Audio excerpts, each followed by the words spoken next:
What's going on? It's your boy Mr. Body coming to you live. Conversations with Mr. Body here on this beautiful but wet Wednesday afternoon, right? And so what is today? Today is Wellness Wednesday, Workout Wednesday, Warrior Wednesday, Hump Day, for a lot of you. But it's also the first day of September, right? And so welcome to September, right? It's going to be awesome. It's a new month. It is a new opportunity for you to be able to get better in whatever it is that you're trying to do when it comes to your body, your health, your wellness, your workouts, and all of that stuff. And so what we're going to be talking about today is just going to be focusing on the cardio aspect of your working out, right? And just want to give you some tips on how to make it more effective in helping you get the results that you're looking for, right? Because not that there's a right way and a wrong way to do some cardio, but there are more effective ways to better your results when it comes to you doing your cardiovascular activity and things to be able to do, right? And so here's what I want to start with, right? Before I get into the cardio piece, listen, results come from better nutritional habits, right? So you got to do better nutritional habits. You can't out cardio your bad eating habits and expect to get the results. That's all I'm saying about nutrition. Second point before I get into cardio is that you want to make sure that you're getting into strength training, because although you can use cardio to help you drop weight and use cardio to help you drop body fat, right? You still need to build lean muscle, which is going to help to shape and mold and tone and firm your body. So you don't want to avoid doing strength training, and you don't have to wait until you've gotten down to your goal weight in order to be able to start your strength training journey. Guess what? It's actually better for you to do them both at the same time.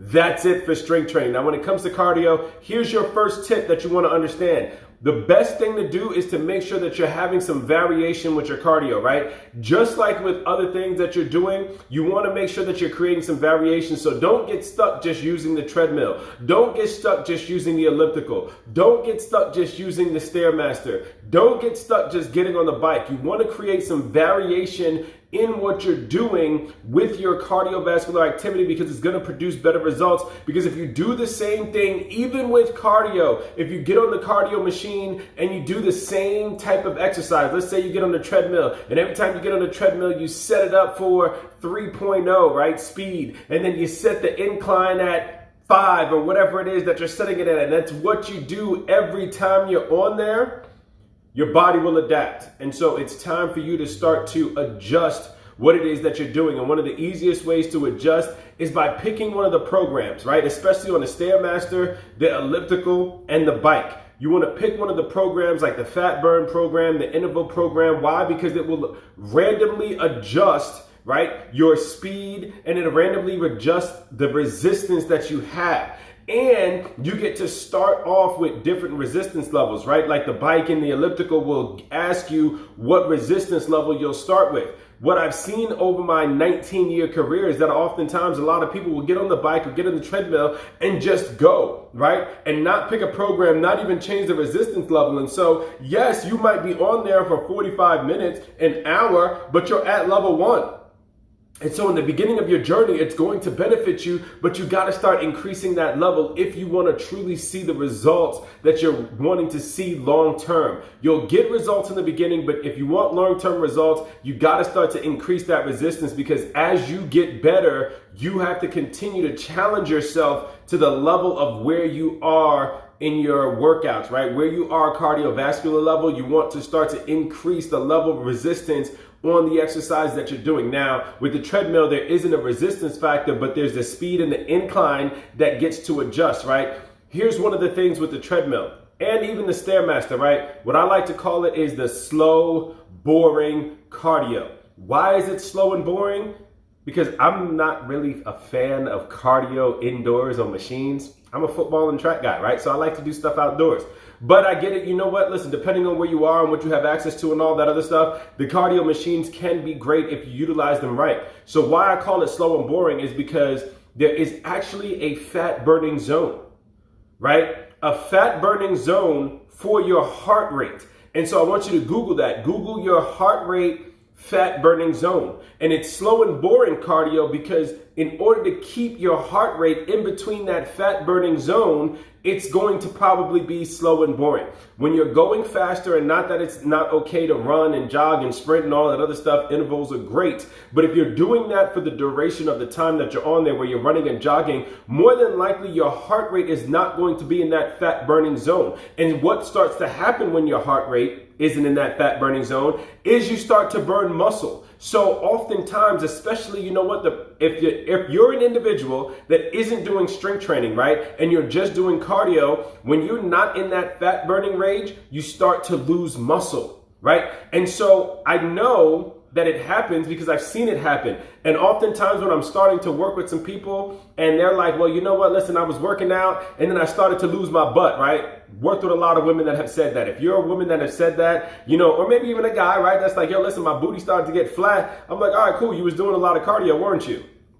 And the response is usually, how did you know? Well, that is one of the side effects of doing a lot of cardio, not in the fat burning range and not enough or none at all strength training, right? And so that's something that you need to understand. But that fat burning range, you're probably going to have to do the slow, boring cardio, which means you're going to be walking, right? It's not going to be a fast pace, but it's effective. I promise you. Like, if you talk to people that are competitors, whether they're doing, you know, like bodybuilding or physique or fitness, whatever it is, a lot of them do the slow boring cardio. Why? Because they understand that it's going to help them reduce their body fat the most and the weight that they're trying to cut, right? Because they want to lose fat and not muscle. And so that's why they do it. And so you got to understand, listen, if they're doing it and their show is all about their body, guess what? It's going to help you along your journey, right? Now, here's one of the other things that you want to do, again, with the treadmill. Like I said, you want to start to increase your incline.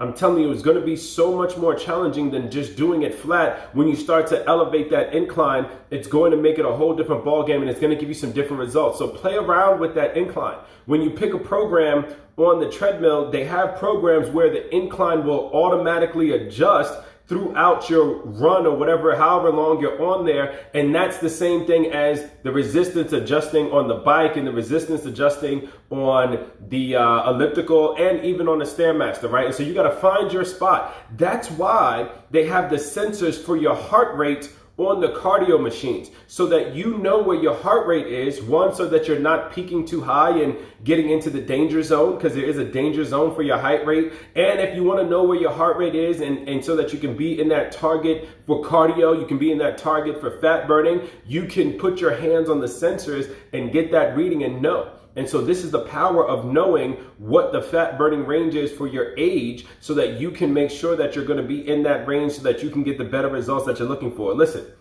again, these are just some tips that can help you have more effective results. Things that I've seen over my 19-year career that I've done myself and I've implemented with my clients and friends and other people that I've worked with, and just other fitness experts that all agree on the same thing, that are in the circle that I'm in, that listen, you've got to do it right.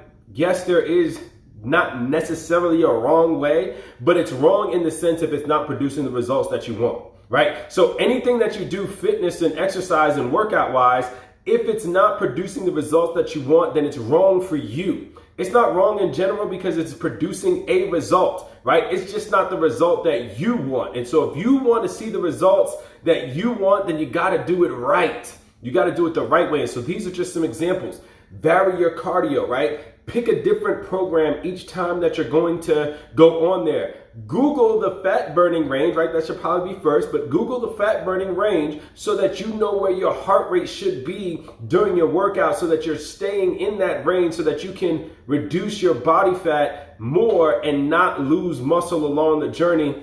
And also, you know what? Have fun with it, because if you're not having fun, then it's like, dreadful. And no one wants to do that for a long period of time. So those are just some tips for you. Hopefully that you got some benefit out of this. If you got some value from it, right?